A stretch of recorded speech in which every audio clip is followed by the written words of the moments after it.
So, what is AI in education? AI stands for artificial intelligence, and it's all about training computers so that they can think and act on what you tell them to do. So, the way you collaborate with them is through natural language, like you just type something and the computer responds to you. Just like how you can recognize handwriting, AI will recognize the words that are in a student's essay or anything you tell it to do. So, in other words, AI is like a teacher's assistant. It is not here to replace you if you are afraid of losing your job because of AI. It's just here to help you in many ways, including marking or assessing students and explaining to students in simpler ways that they can understand. Because we know that students sometimes cannot understand some terminologies and other students understand those terminologies. So you can use AI to make life a little bit easier for you in the classroom. For example, if you've used the Google Translator, it uses AI uh, to turn text from one language to another language. If you use YouTube, YouTube also uses AI behind the scenes in order to recommend content that is good for you, and so on and so forth.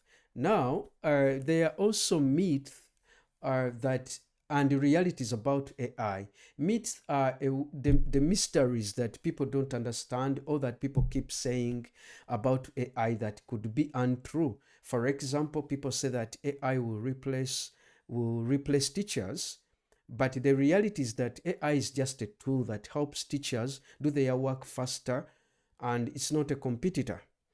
And it also, besides faster, it also helps them do their work um, more accurately. Some people say that AI understands everything perfectly. No, that's not true. AI can make mistakes. In fact, AI knows as much as it has been trained on. So, for example, it does not know that we are having a session now because no one has trained it that there's a session ongoing. All right. So AI can make mistakes. Teachers have to guide it and double check in order to ensure that it gives them the best information that to use in classroom. AI needs expensive technology. That's also wrong. There are so many AI tools that work on simple phones or offline laptops, and also there are so many free tools. Like many times, people are using tools like ChatGPT for free. They don't pay unless they really use it. But also, if they have to pay, I mean, if something is helping you do your job well, and it helps you save time, and it comes at a handful of a cost, maybe $5, maybe $10, maybe $15 per month, then why not go for it? Yes. So AI is only for rich schools? No. AI can be used in any underserved schools for as long as they have the gadgets like tablets or computers or phones. You can use AI for and access free learning resources. Those are some of the myths and realities about AI. What are the benefits of AI? In fact, I've touched on these in the past slide where I was presenting about the myths and realities. But just to have it on record, AI helps in personalized learning. What is personalized learning? Personalized learning is some sort of like ensuring that everyone learns based on their capacity. If someone is slow, AI can help you create content and assessments that are tailored to them, to their learning style. There are some people who have disabilities, so AI can also help you personalize the content to them. AI saves teachers time. For example, you can use AI to create quizzes, mark short answers, or even suggest lesson plans and create learning content. All right, and AI brings creativity with uh, with AI tools like Canva. Teachers can design colorful posters, storybooks for free, so on and so forth. And this means that for a person who does not have the time to draw 1,000 posters, they can just tell Canva, draw these posters, and in a minute it will produce them. Like we shall see in the practicals. Yeah, AI can make learning fun. Of course, if you can visualize your training, then definitely what that means is that learners are gonna be excited because they don't want to be assuming, you know. And what else? Yes, AI bridges the digital divides. The digital divide. So teachers in rural areas like, let's say, Gulu, Nakapiripiriti, can use AI. And if the moment they learn to use AI, then the digital divide is bridged. But on top of that, teachers will gain more skills that those skills can help them land extra income, you know. So those are the good things about AI. And to give you some examples or to inspire you, in Kenya there are many schools that use AI powered apps to help students practice English pronunciation. In Nigeria, teachers use ChatGPT to create lesson notes quickly. And in South Africa, AI chatbots help students revise math after school hours. Can you imagine that? So you have a student go home, but because there are some students who just don't like to copy notes, but they will have a phone from their parent or their own phone, and they can use it to revise math, physics, chemistry, and so on. In Uganda, some teachers in Kampala use Canva AI to make simple storybooks for children in local languages. So, and the gist of today, of this entire program, is going to be around, or the biggest takeaway is going to be around the tools that we shall learn in this training. And the tools we shall learn, though they might be more, primarily we shall look at Camingo, which is a wonderful tool that it's a wonderful tool that for teachers that helps you save time. Okay, like let me try to open it here so that you see how it looks like.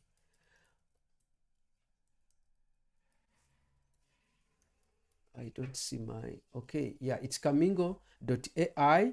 And it really has quite a lot of things. Here you go. You see, is your always available teaching assistant.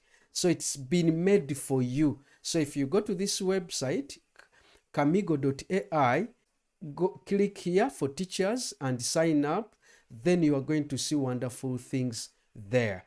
Learners have to pay, but teachers don't have to pay. But as a teacher, you can use it to do what? To create lesson plans like we shall see in the future. Then we're gonna look at another tool called Canva, and we shall majorly look at Canva AI, which is, you can see here, design and code with AI. Turn ideas into reality at the speed of what? Conversation with the power of AI. So you can see demonstrations here how people are using it. They are just typing things, and here it brings out results. Then we shall look at tools like chatgpt.com. We shall give you these links so that you don't, you know. So I was demonstrating that I can give it answer keys. So one represents question one, and the right answer is A. Then two represents question two, and the right answer is B. And three represents question three, and the right answer is C. Then we can say students have brought in on one B, and then on two, let's say B, on three, let's say C. Then we can tell it to mark and mark the students and bring and show the results, right? Then we can tell it that, and we see what happens. You see, so it is breaking down, and you see what it has done. It has said that students' answers be wrong because we gave it that for question one, the correct answer is A, and the person has provided B, so it's wrong. And then the same thing can happen with the essays. If a student, let's say you have a question called what is Let me open a new prompt because I know people might not be able to see here at the bottom. So let me open a new chat here. You can say, what is photosynthesis?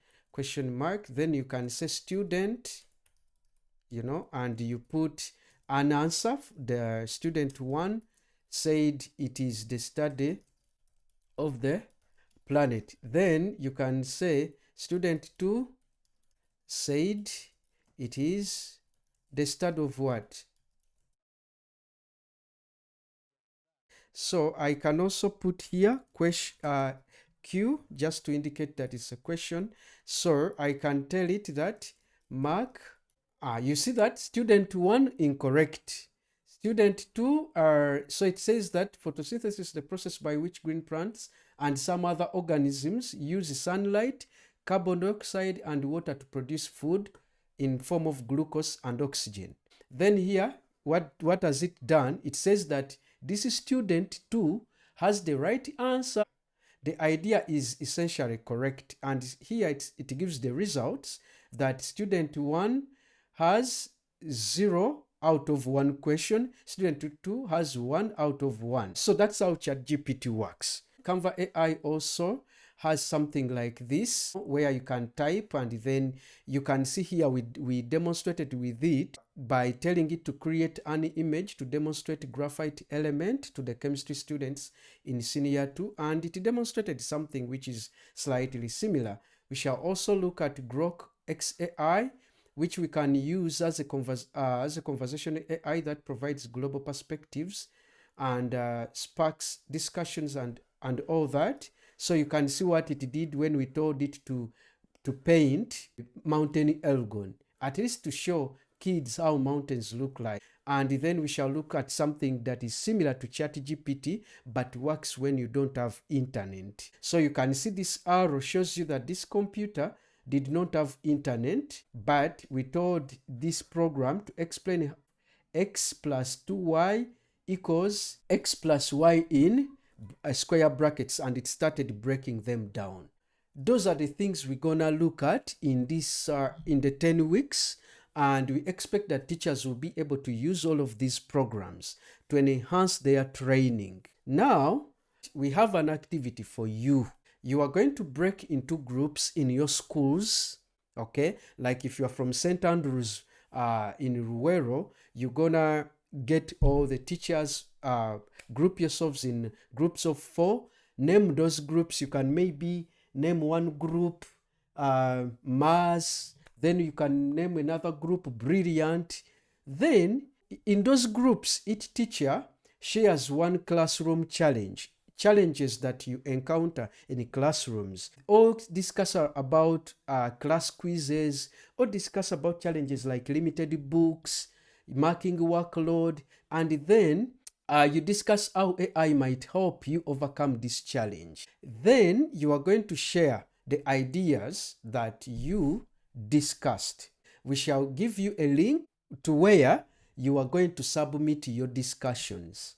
We have a link we are going to share with you. That link takes you to a folder called, to Google Drive, in a folder called AI in Education. Then inside it, you click cohort 1. Then you are going to find there 3 more folders. You are going to find there advanced foundations, intermediate. And you are also going to find there BDD, Teachers Resource Center. So in the Teachers Resource Center, if you click there, this is what you will see. This is the link which you have to go on whenever you want to attend the session. And this is the link which you have to click to register your attendance. And this is the link which you have to use to submit your discussion. These are the links for all the tools we've spoken about that we are going to cover. So it will be very good for you to go through these tools before we come physically to attend to you. You go to foundations, because currently we are in the foundations folder. Then you go to week 1. Oh my God, you're gonna find there a video about AI in education, about everything I've spoken about so far. And then you're gonna find the slide that I've used today. the slide that I've used to present, so that if you want to remind yourself of something, or if you want to ask about something you do not understand, the information is going to be there. Thank you very much for attending today's session.